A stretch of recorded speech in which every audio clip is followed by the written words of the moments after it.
당시 저는 타이베이에서 타이중으로 전근을 가게 되어 나중에 승진의 관리자가 되기 위한 교육을 받으러 그곳에 갔습니다. 그날 밤 저는 층 관리를 담당하고 있었고 이어폰을 통해 2층 관리자님 208호에 문제가 발생했습니다 라는 알림을 들었습니다. KTV 직원들은 보통 손님을 대응하기 위한 지침을 가지고 있으며 이는 합법적인 손님들 뿐만 아니라 그렇지 않은 상황에 대비한 것입니다. 특수인물이란 불법 약물을 사용하거나 이곳에서 자살을 시도하는 사람들을 말합니다. 여러분은 어떻게 KTV에서 자살을 시도할 수 있느냐고 생각할지 모르겠지만 제 경험에 비추어 보면 실제로 그런 일이 적지 않았습니다. 보통 특수인물들은 노래 기계방에서 감지되곤 합니다. 왜냐하면 이들이 부르는 노래에는 항상 이상한 점이 있기 때문입니다.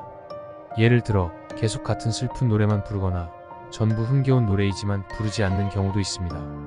그럴 때 우리는 그들이 자살을 시도하려는 것인지 아니면 불법 약물을 사용하려는 것인지 알 수 있었습니다.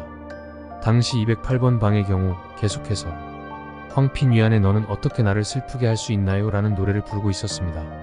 그래서 우리는 우선 한 명의 직원에게 테이블 서비스를 가장하여 방 상황을 살피게 했습니다. 동료가 보고하기를 방 안에는 한 명의 여자 손님이 계속 울고 있었다고 했습니다. 저는 그때 이런 상황이군이라고 생각했지만 다행히도 손님은 별일 없이 울음을 그쳤습니다. 이후 우리는 이 방을 특별관리 대상으로 삼아 테이블 서비스 주기를 20분으로 줄였습니다. 다른 방의 서비스 시간은 그대로였지만 예기치 못하게 새벽 2시쯤 사고가 발생했습니다. 208번 방의 손님이 손목에 심각한 자해를 시도한 것입니다. 바닥에는 피가 크게 번졌고 우리는 즉시 경찰과 구급차에 신고한 후 해당 층을 봉쇄하고 다른 방의 손님들에게는 다른 층으로 이동해 노래를 부르도록 안내했습니다. 이런 특수인물의 경우 보통은 약물을 사용하거나 자살 시도를 할 때 거품을 물지만 이번처럼 손목을 심하게 다룬 경우는 청소하기가 매우 어려웠습니다. 208번 방 사건 이후로 그 방에서는 계속해서 이상한 일들이 일어났습니다. 손님들이 계속해서 에어컨이 너무 춥다고 불평하거나 너는 어떻게 나를 슬프게 할 수 있나요? 노래를 부른 후 곡을 멈출 수 없다는 등의 문제가 발생했습니다. 또한 청소 직원들은 방 안에서 쥐의 시체 냄새가 난다고 불평했습니다. 매번 누군가 저에게 냄새가 난다고 말할 때마다 저는 그들이 이를 피하려고 하는 것이라고 생각했습니다. 왜냐하면 저는 매번 그 방에 가도 아무 냄새가 나지 않았기 때문입니다. 타이중에서 일하던 당시 저는 타이중 공원 근처의 오래된 여관에서 방을 임대해 살고 있었습니다. 가끔 동료들이 저희 집에서 잠깐 눈을 붙이고 가곤 했습니다. 어느 날 동료 아창이 저희 집에서 자고 가겠다고 하여 저는 괜찮다고 했습니다.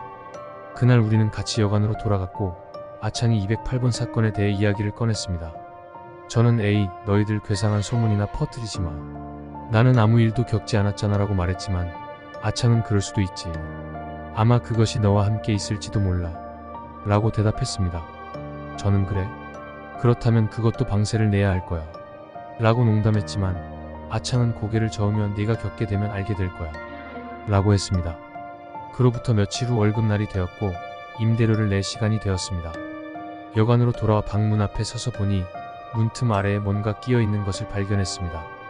그것을 집어 들어보니 웬 엽전이었습니다. 오늘 여관에서 제사를 지냈나? 라고 생각하며 그 엽전을 구겨 쓰레기통에 던졌습니다. 이윽고 내선 전화를 걸어 프론트 데스크에 방금 겪은 일을 불평했습니다. 불평을 끝낸 후 저는 샤워를 하고 잠자리에 들었습니다. 며칠 후 퇴근 후 여관으로 돌아가 엘리베이터를 타고 집으로 올라가려는 순간 프론트 데스크 직원이 저를 불러 세웠습니다. 직원은 청소 직원이 내 방에서 음식 썩는 냄새가 난다고 하는데 조심하지 않으면 더 이상 방을 빌려줄 수 없다고 말했습니다. 저는 완전히 당황했습니다. 다음날 아침 여관에 돌아왔을 때 또다시 음식 썩는 냄새 문제에 대해 언급을 들었습니다.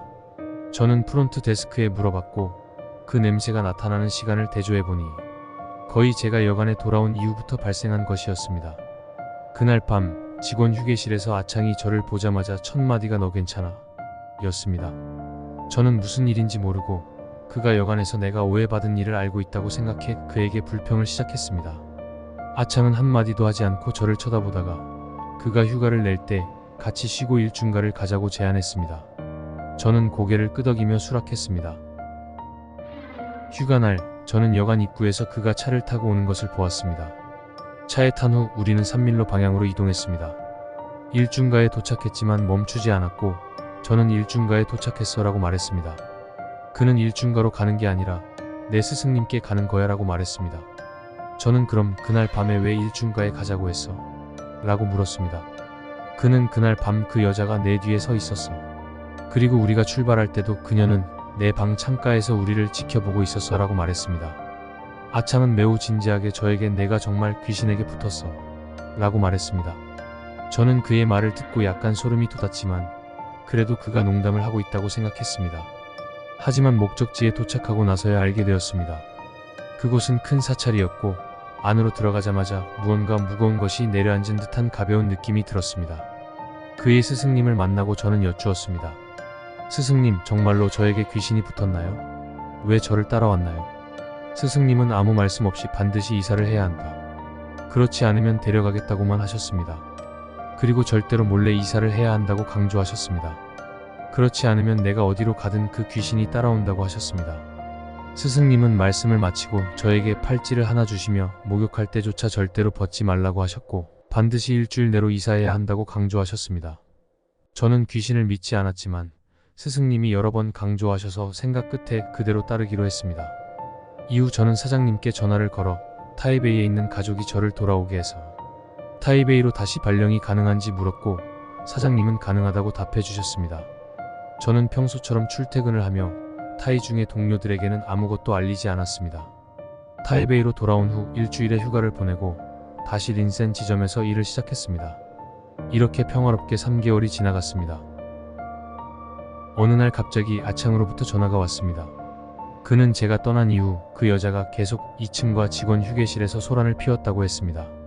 누군가는 엎드려 자다가 머리카락이 잡혀 책상에 부딪혔고 누군가는 화장실에서 여자가 우는 소리를 들었다고 했습니다. 가장 무서웠던 것은 제가 살았던 그 방에서 한 남자가 제가 떠난 지 한 달 후에 자살을 시도했다는 것입니다.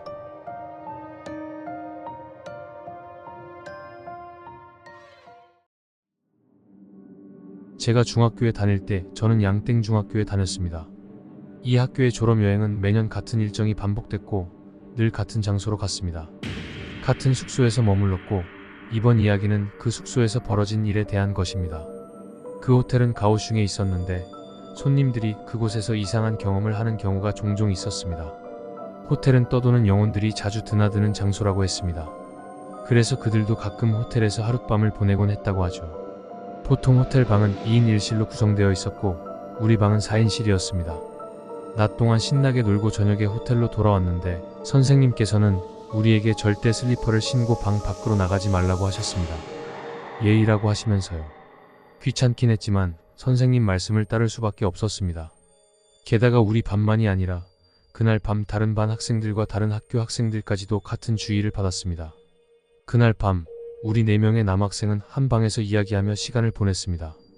밤 11시가 넘을 때까지 방을 떠나지 않았는데 갑자기 선생님이 전화를 걸어 우리에게 야식을 먹으러 내려오라고 하셨습니다. 하지만 우리가 아래로 내려갔을 때 아무도 없었습니다. 저는 왠지 장난을 당한 것 같은 느낌이 들어 내선 전화를 통해 선생님께 다시 전화를 걸었고 선생님은 우리에게 전화를 건 적이 없다고 하셨습니다.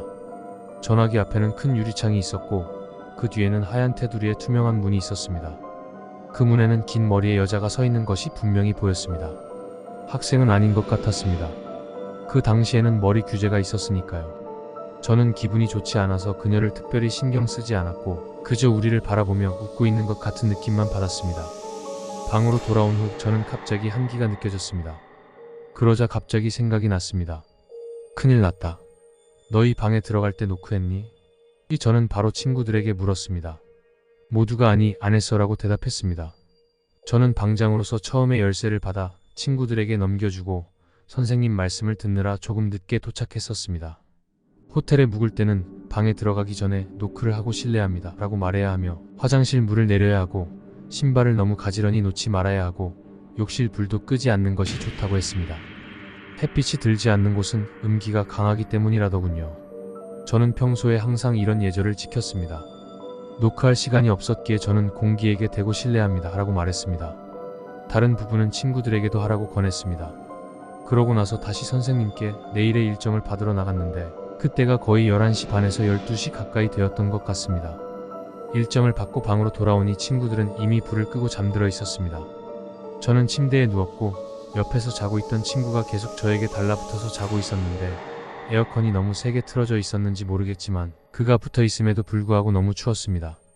그래서 저는 깨어서 천장을 멍하니 바라보고 있었습니다.